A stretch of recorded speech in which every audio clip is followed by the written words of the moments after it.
في الفيديو ده خلينا ندخل في الموضوع على طول ونتكلم عن لمحة من خط زمني مظلم كنا ممكن نعيشه في يوم من الأيام من حوالي 15 سنة، وهو الجزء الثاني اللي اتلغى من فيلم نيمو. فلو ما كنتش شفت الفيديو بتاع توي ستوري فخليني كده بسرعة أقول لك السياق. في سنة 2004 ديزني وبيكسار حصل بينهم خلاف كبير واتفرقوا، بس ديزني كانت لسه عندها حقوق شخصيات بيكسار وقرروا ان هم يبدأوا يعملوا أجزاء تانية من أفلام بيكسار، وده من غير بيكسار ما يكونوا حتى طرف تاني في المشاريع. وزي ما قلت لك وقتها ديزني عملت استوديو ديزني 7 انيميشن. فالمهم هنا وقتها بدأوا يشتغلوا على 3 أجزاء تانية زي توي ستوري وكمان نيمو وشركة المراوين المحدودة. كل واحد منهم وصل لمرحلة مختلفة من التقدم في الشغل، بس على الرغم ان توي ستوري وكمان شركة المرعبين المحدودة كان التقدم فيه سريع، الا ان مع نيمو كان الموضوع بطيء شوية وكان يعتبر اقل واحد فيهم. وده باين من ان مفيش حتى صورة واحدة اتعملت للفيلم، ولا اماكن ولا حتى شخصيات ولا كمان ستوري بورد ولا اي حاجة. وانا هنا بتكلم على المشروع الملغي، مش بتكلم عن اي حاجة تخص نيمو تانية، عشان في ناس للاسف يعني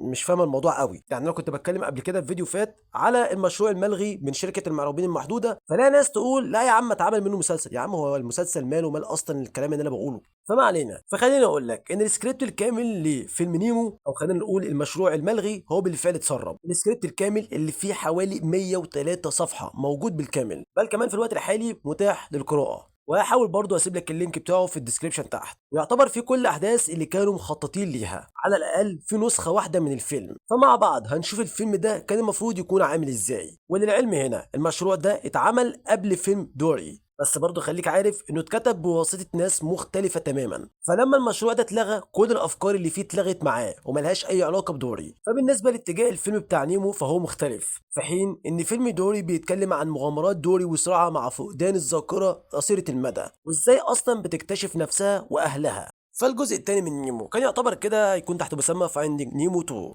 بس فعليا القصة مش عن البحث عن نيمو مرة تانية، هو أصلا مش بيتم اختطافه مرة تانية، مش بالمعنى المعروف يعني. دي يعتبر كانت قصة معكوسة تماما. وعلشان خاطر ما نحرقش الأحداث خلينا نمشيها بالترتيب الزمني، لأن القصة بتتطور بسرعة وفيها أكتر بكتير من مجرد اختطاف سمكة. فهحاول اشرح لك الفكرة بافضل طريقة ممكنة وباستعمال لقطات من الافلام اللي عندنا اصلا، عشان خاطر اوصلك التخيل اللي كانوا رايحين ناحيته. فتخيل معايا المشهد ده. بداية الفيلم الاول بتتعاد، بس خلينا نقول ان هي من زاوية مختلفة تماما. الاحداث في البداية بتمشي زي الفيلم الاصلي، بس في تعديل مهم اتضاف، وهو ان نيمو مش الابن الوحيد اللي نجا من البيض. في الفيلم الاول كنا فاكرين ان هو البيضة الوحيدة اللي فضلت، وعشان كده ابوه كان بيبالغ جدا في انه يحميه، وده خلى نيمو يحس انه محدود بسبب الزعنفه الصغيره بتاعته. بس في الجزء ده بيكتشفوا ان نيمو ما كانش الوحيد اللي نجا بالفعل، كان في بيضه تانية بس كانت ابعد شويه. واللي بنعرفه هنا ان ابوه اصلا ما شافهاش، والبيضه دي اتزحلقت بعيد عن مكان البيض واتجمعت جوه ازازه واتسحبت بالصدفه عن طريق قرش نمر. وبالمناسبه وانا بقرا السكريبت بتاع نيمو اكتشفت اصلا ان انا ما اعرفش حاجه في الكائنات البحريه. انا اول مره اعرف ان في قروش بالمسمى ده قرش نمر، فهي معلومه غريبه شويه بس حلوه يعني. فما علينا. المهم البيضه التانيه دي خدت رحله صغيره لحد ما وصلت لعش تاني مليان بيض سمك اصفر،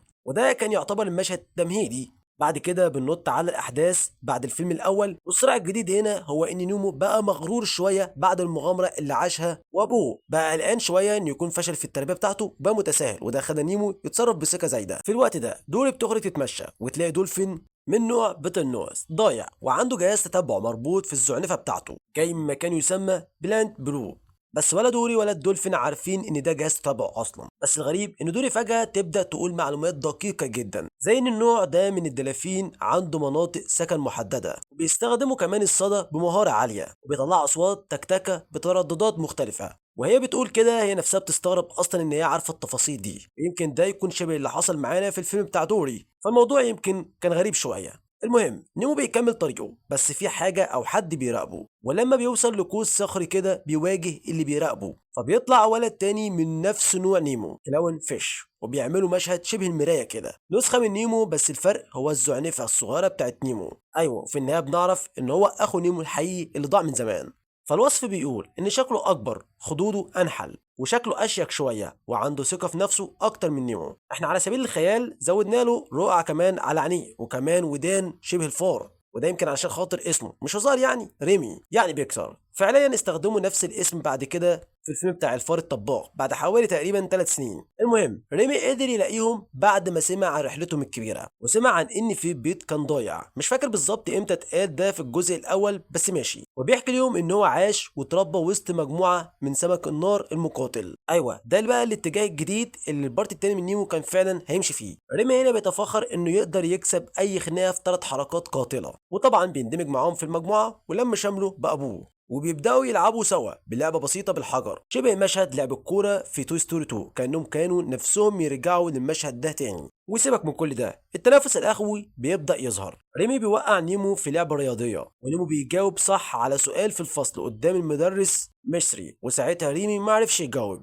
وكل اللي حوالين نيمو بدأوا يعجبوا بريمي أكتر، والأمر بدأ ياخد شكل إن نيمو بيتشال من مكانه كأمير أو بطل، والزعنفة الصغيرة بتاعت نيمو بتخليه يحس إنه أقل من ريمي، ولسه القصة مكملة. طيب هنا بقى اللي بنعرفه بعد كده، أبوه فشل إنه يدعم أي من العيال بشكل كافي، لما اتحط في موقف إنه يختار بين لعبة نيمو المفضلة ولعبة ريمي قرر يروح مع اللعبة بتاعت ريمي الأول. ونيمو اتضايق جدا ومشي متعصب، عارف النوع ده من درامة العيلة، كل مشدود متوتر. أبوه حتى بيقول عن الأبوة بجد لاني مش حاسس اني ماشي صح، حاسس اني محتاج اشرب حاجه. والسمك بيشرب تمام ماشي. فايوه لسه فاكرين لما كان في نقط غريبه في وصف المشاهد في السكريبت، بس بصراحه الكتابه بتاعت لوري هنا اهدى وانضج بكتير. نيمو وريمي بيتخانقوا وابوه يدخل يفصل بينهم، بعدها ريمي بينفجر ويزعق لابوه وبيقول له ان سابه زمان وده السبب في اللي حصل له. باين ان هي دراما عائليه من النوع اللي نعرفه، رغم ان بدايه القصه كانت غريبه شويه، بس تمام وسعوا القصه خلاص. فهنا بقى القصه تاخد طبع زياده من الاحداث، واللي بصراحه مش كانت لازمه، بس واضح ان هما بيحاولوا يمشوا على نفس تركيبه الجزء الاول.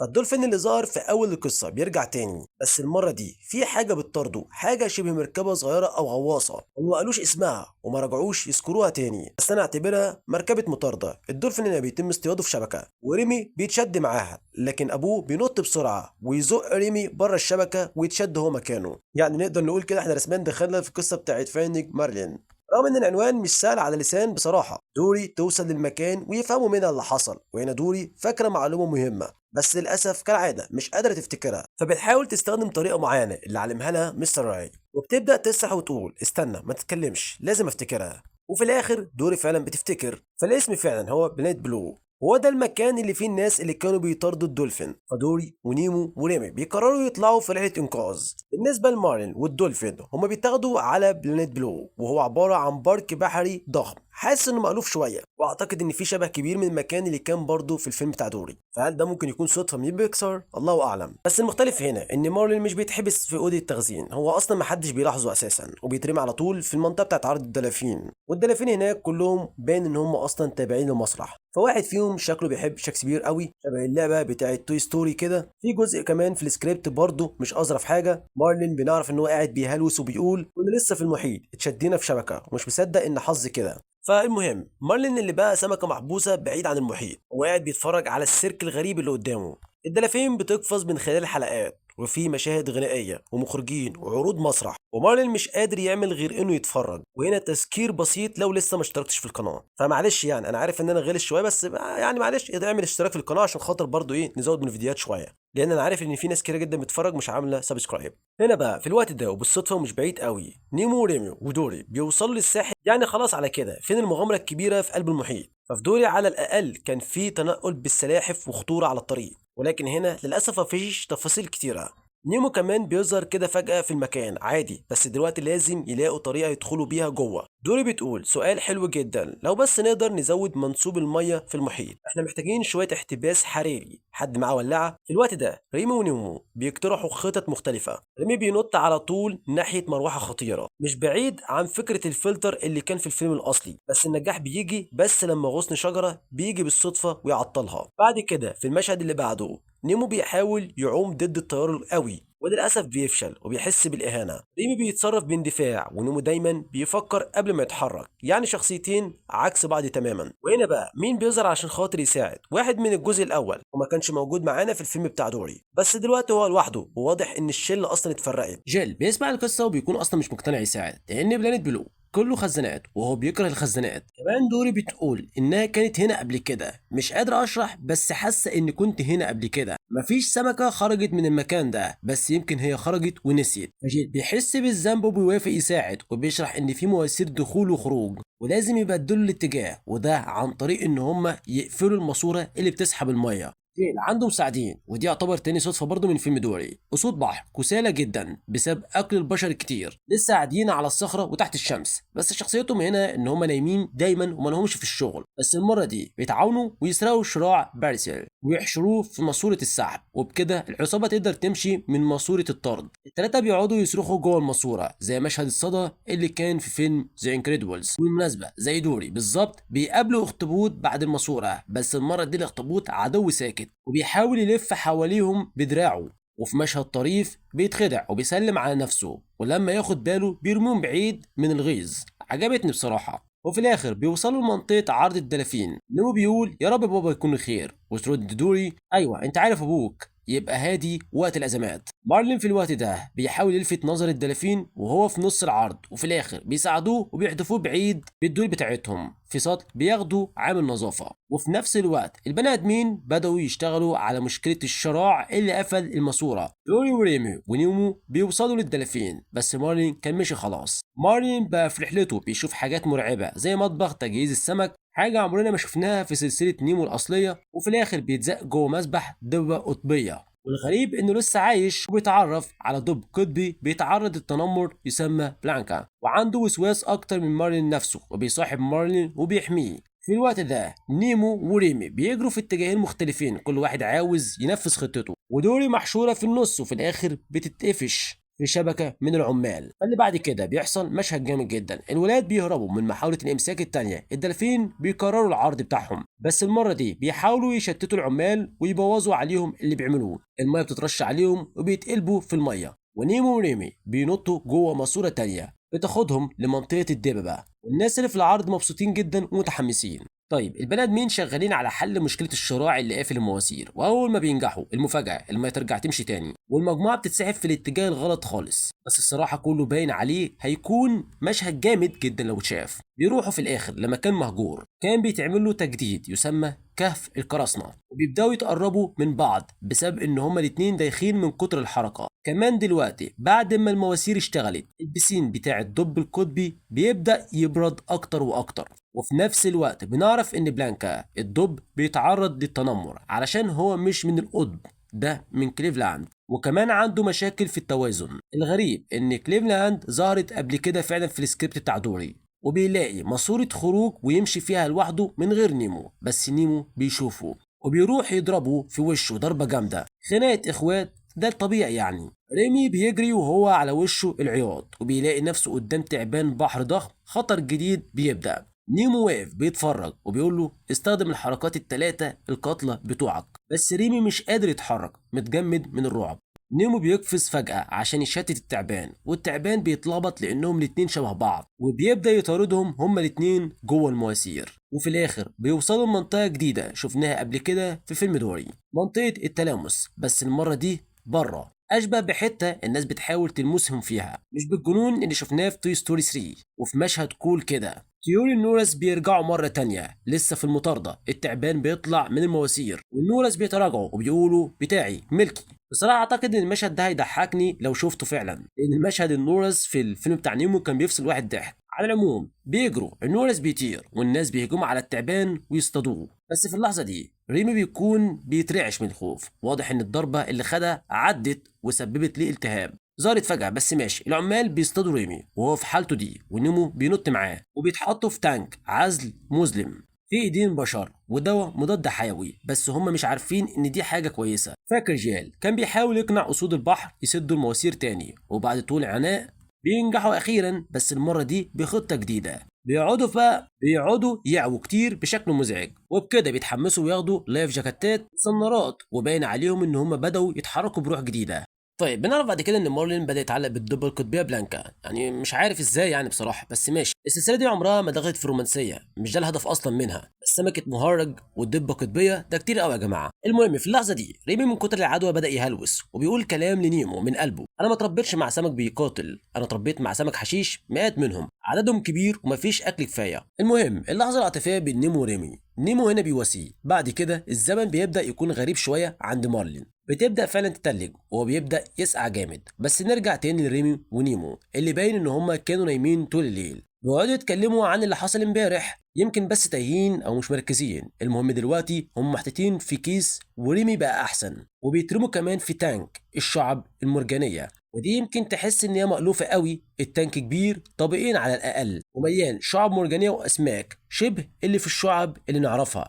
دي شبه بالظبط التانك اللي كان في الفيلم بتاع دوري اللي كان يعتبر فيه بيت دوري. وفجأة تلاقي دوري هناك وبتاخدهم هما الاتنين تقابلهم بعيلتها، بس المرة دي مش أبوها وأمها، لا دي مدرسة كاملة فيها 50 سمكة من نفس النوع بتاع دوري. يا نهار نسيان. وهنا كمان عرفنا ان دوري اتعلمت تقرأ زي ما شفنا في الفيلم الرسمي. التلاتة بيقعدوا يحكوا لبعض وريم بيعترف ان الإصابة كانت بسبب نيمو، ونيمو هنا بيقدر صراحته دي. واخوات دوري بيحكوا ان هي كمان كانت بتحب تكتشف وكان لازم تخرج تشوف المحيط بنفسها. مارلين في الوقت ده بيترعش من البرد ومستخبي في فارو بلانكا اللي فكروا بملمس شعيرات شقائق النعمان اللي كان عايش فيها زمان. وهنا بقى نيمو وجماعته بيفكروا يقفزوا في جهاز التقنية اللي بيتغير دلوقتي. الجهاز ده شبه نظام الفلتر اللي كان في الجزء الاول، ودوري بتكون محتاره تفضل هنا مع عيلتها ولا تروح مع العيله الجديده اللي كونتها. وفي اخر لحظه بتقرر تنط مع نيمو ناحيه الفلتر. مارلين بقى وهو على حافه الموت، بلانكا بتاخد خطوه شجاعه، بتعمل سلم من الحاجات اللي في المعرض وتبدا تتسلق على الحواف وبتهرب من فوق، واللي هو انجاز رهيب بالنسبه لها لانها طول الوقت مش متزنه اصلا. بتنط بره المعرض ومعاها مارلين في جردل وبتوصل لارض الملاهي، والناس بتجري من الرعب والعمال بيطاردوها وبيحاولوا يضربوها بمسدسات مخدره. بتجري ناحيه بركه بس قبل ما توصل للاسف بتتاخد بتخديره. مارلين وهو بيحاول يتوازن بيبص ليها وبيقول وهو بيموت: شكرا، عمري ما هنسى اللي عملتيه عشاني. وبلانكا وهي نايمه من تاثير الحقنه بتهمس: